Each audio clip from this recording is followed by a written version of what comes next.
भाव से लगाई जाती है, दिल से लगाई जाती है। और खाटू श्याम जी को अरदास जो है लिख कर भी लगाई जाती है। तो लिखने वाली जो अरदास है उसके बारे में आज आपको बताने जा रहा हूँ। आप सभी श्याम प्रेमियों का एक बार फिर जय श्री श्याम। श्याम प्रेमियों, आज मैं आपको बताने जा रहा हूँ खाटू श्याम जी को लिख कर कैसे अरदास आप लगाएंगे।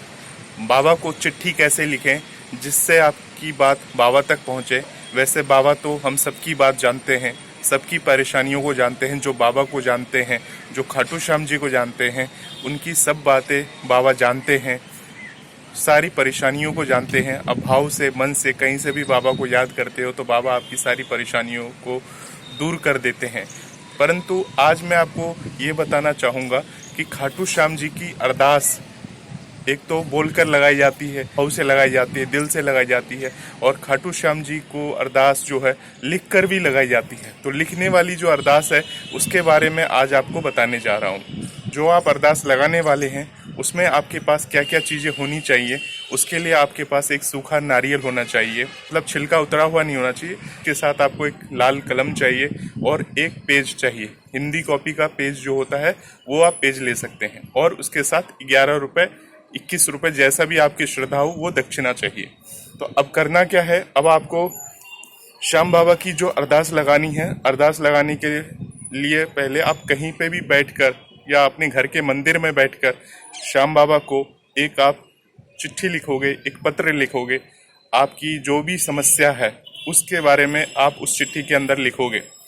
आप उसमें क्या लिखोगे कि बाबा श्याम, मेरा काम बना दो, मैं बहुत परेशान हूँ, मेरी सारी बिगड़ी अब आप बना दो, मैंने सब कुछ आपके ऊपर छोड़ दिया। इस तरह से आपको चिट्ठी में, ये तो मैंने कुछ अंश बोले हैं, आपको इस तरह से सकारात्मक कुछ ऐसी बातें लिखनी है जो बाबा को वहाँ पे पुजारी पढ़ के सुना सके। इस तरह की कुछ आपको बात लिखनी है। आपको इसमें नेगेटिव बातें नहीं लिखनी है, ज़्यादातर सकारात्मक बातों से मेरा मतलब ये है कि जो आपके साथ प्रॉब्लम हो रही है, जो आपके साथ घटित हो रही है, आप बाबा को बताना चाह रहे हो, तो उन चीज़ों को सकारात्मक रूप में आपको बाबा को समझाना है, बाबा को बताना है। जैसे अब आप पैसे को लेके बहुत परेशान हैं, आपके पास धन की समस्या बनी रहती है, तो बाबा को ऐसे आप पत्र में नहीं लिखोगे कि बाबा मुझे धन की समस्या बनी रहती। आप इसको ऐसे लिखोगे, बाबा बस आपसे अर्जी है कि आप मेरी झोली भर दो। इस संसार में जीने के लिए जो चीज़ें ज़रूरी हैं इतनी कृपा कर दो, अपना हाथ मेरे सर पे बनाए रखना।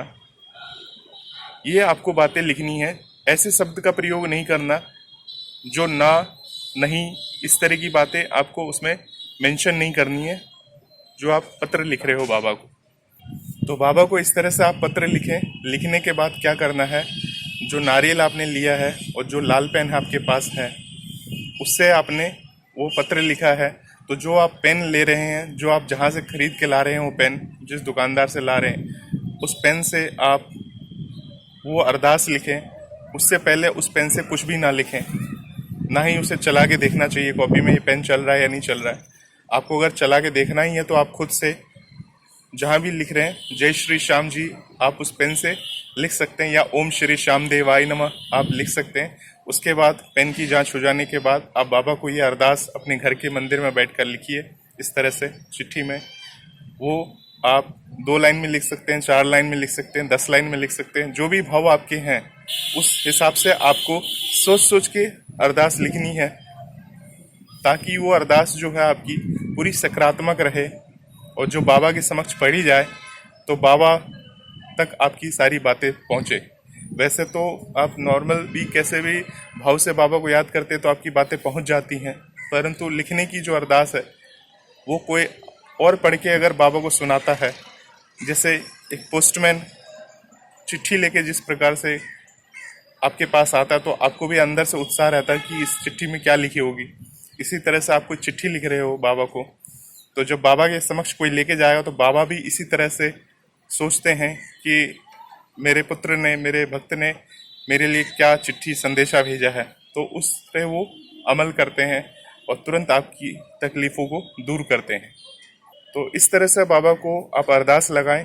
अरदास लगाने के लिए चिट्ठी लिखने के बाद क्या करना है, चिट्ठी लिखने के बाद उस चिट्ठी को मोड़ लीजिए। मोड़ने के बाद उसको जो आप नारियल लिए हैं उस नारियल के ऊपर रख के चिट्ठी के अंदर ही 11 रुपए की दक्षिणा को इस तरह से रखिए ताकि वो 11 रुपए बाहर निकल के ना गिरे। उस 11 रुपए को आप चिट्ठी के अंदर डाल के नारियल पे रख कर उसको धागे से, जो आपके पास मौली है, मौली याद रखिए कॉटन वाली मौली लेनी है, उस मौली से उसको लपेट दीजिए, कई बार बांध दीजिए, नारियल के साथ अरदास को अपना बांध दीजिए। बांध के उस अरदास को वो बाबा के समक्ष रख दीजिए, आपके घर के मंदिर के पास रख दीजिए। जब कभी आप खाटू धाम मंदिर जाते हो, अपने आसपास के मंदिर, जो आपके घर के आसपास जो भी मंदिर है वहाँ अगर आप जाते हो तो वहाँ जाकर आप उस नारियल को पंडित जी को दे दीजिए।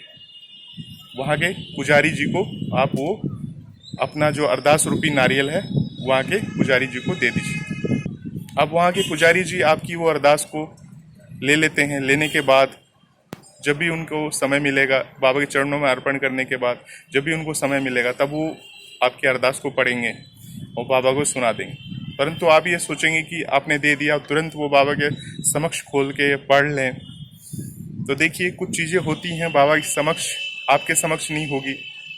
आपने जो अरदास लगाई वो बाबा तक पहुंच गई, आपने पुजारी जी को दे दिया, पुजारी जी सुबह शाम मंदिर में रहकर आरती करते हैं, बाबा की गुणगान करते हैं। पुजारी जी का हाथ लग जाना ही मतलब बाबा तक आपका अरदास पहुंच जाना होता है। बाद में पुजारी जी आपकी अरदास को देखते हैं, खोलते हैं और वहाँ पे मंदिर में बैठ के पढ़ते हैं, तो बाबा तक आपकी अरदास पहुँच जाती है। इस प्रकार अरदास आप लगा सकते हैं। अगर आप खाटू धाम नहीं आ पा रहे हैं किसी कारणवश से, या खाटू धाम आपके घर से काफ़ी दूर है, बार बार नहीं आ पा रहे, तो इस तरह से आप बाबा को अरदास आप लगा सकते हैं, लिखकर, कागज पर लिखकर। इस तरह से पुजारी जी आपकी अरदास को पढ़ लेंगे और आपकी अरदास बाबा तक पहुंच जाएगी। और जब बाबा तक आपकी अरदास पहुंच जाती है तो आपके साथ मंगल ही मंगल होता है। तो ये लिखकर बाबा को अरदास अर्पण की जाती है।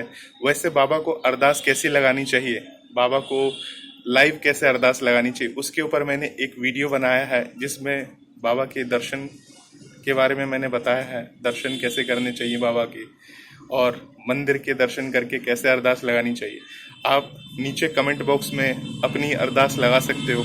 यहाँ पर भी आप बाबा को अपनी सारी बातें बता सकते हो। जितने अधिक श्याम प्रेमी आपकी कमेंट को पढ़ते हैं, जैसा भी कमेंट हो आप वो नीचे लिख सकते हो, अपनी भाव रूपी कमेंट को आप बता सकते हो बाबा को। और जितने अधिक श्याम प्रेमी आपके कमेंट को पढ़ेंगे, बाबा तक आपकी अर्जी पहुंचेगी। क्योंकि श्याम प्रेमी, हर श्याम प्रेमी के हृदय में कहीं ना कहीं बाबा वास करते हैं। और जितने अधिक श्याम प्रेमी दुखी हैं, परेशान हैं, वो इस वीडियो को देखने के बाद नीचे कमेंट में अपनी अर्जी जरूर लगाएं। अगर वो लिखने वाली अरदास तुरंत नहीं कर पा रहे हैं, या आपने अभी वीडियो देख लिया बाद में करेंगे, तो बाद में भी आप कर सकते हो। परंतु आप चाहते हो कि आपकी तकलीफें कभी दूर हो जाए जल्द से जल्द, तो नीचे कमेंट बॉक्स में आप लिखिए। अधिक से अधिक श्याम प्रेमी पढ़ेंगे, बाबा तक आपकी बातें पहुंचेंगी। ये ध्यान रखिएगा। और जो मैंने आपको अरदास लगाने का तरीका बताया है, इस तरह से आप श्याम बाबा को अरदास लगाइए। बाबा आपकी सारी मनोकामना को पूर्ण करेंगे। आपके जीवन में जो भी कठिनाई है सबको दूर कर देंगे। इस वीडियो के डिस्क्रिप्शन लिंक में मैं आपको उस वीडियो का लिंक डाल दूंगा, आप जाके उस वीडियो को एक बार चेक करिए। उसमें बाबा की अरदास कैसे लगाई जाती है। बहुत सारे श्याम प्रेमियों ने अपनी अरदास लगाई है, आप भी अरदास लगाइए इस तरह से। और अगर आप श्याम बाबा के मंदिर में जाकर आप अरदास लगाना चाहते हैं तो आप अपनी अरदास इस तरह से खाटू श्याम जी के मंदिर में आप लगा सकते हैं। और किस दिन आपको ये अरदास लगानी चाहिए, आप किसी भी दिन आप बाबा को अरदास लगा सकते हैं, पर एकादशी का हो या द्वादशी का दिन हो तो और भी ज़्यादा बेहतर होगा बाबा की अरदास लगाने के लिए। परंतु उस दिन काफ़ी भीड़ होती है, आप मंदिर में लेके आप नारियल जाओगे भी लेकर, तो पंडित जी इतने व्यस्त रहते हैं कि आपकी नारियल को वो ले तो लेते हैं बाबा को, और आप चढ़ा भी नहीं पाओगे। इतनी भीड़ होगी कि मंदिर में आप चढ़ा भी नहीं पाते हो, काफ़ी भीड़ होती है मंदिर में उस दिन। तो आप खुद से उस नारियल को मंदिर में किसी ऐसी जगह, पवित्र जगह, देखा होगा आपने काफ़ी जगह मन्नत के धागे बंधे होते हैं, मन्नत की वो चीज़ें बंधी होती हैं, तो उस जगह बाबा श्याम के मंदिर के पास आप जाके उस नारियल को रख सकते हो या वहाँ मन्नत का धागा बांध के आ सकते हो। जब आपकी मन्नत पूरी हो जाती है, जब आपकी अर्जी स्वीकार हो जाती है, उसके बाद आप किसी भी श्याम मंदिर में जाके एक नारियल का धागा खोल दोगे, क्योंकि आपकी मन्नत पूरी हो चुकी है। तो ये है बाबा की अरदास लगाने की तरीके। मन्नत पूरी हो जाएगी जब आपकी, तब आप बाबा का निशान यात्रा कर सकते हो। निशान यात्रा पहले भी कर सकते हो, ऐसा नहीं कि मन्नत पूरी होगी तभी करना है। मन्नत लेने के लिए भी बहुत सारे लोग निशान यात्रा करते हैं, उसके ऊपर भी मैंने काफ़ी सारे वीडियो बनाई हुई है, तो इस चैनल पर जाके आप उस वीडियो को चेक कर सकते हो। तो बाबा पे मन लगाइए, बाबा में मन रमा के रखिए, बाबा सब मंगल करेंगे, कल्याण करेंगे। आपको अगर कोई भी क्वेरीज है तो आप हमें कमेंट कर सकते हैं। वीडियो को जिसे दरकार है, जिसे इस वीडियो की ज़रूरत है, उसको शेयर ज़रूर कर दीजिएगा इस वीडियो को। जय श्री श्याम जी।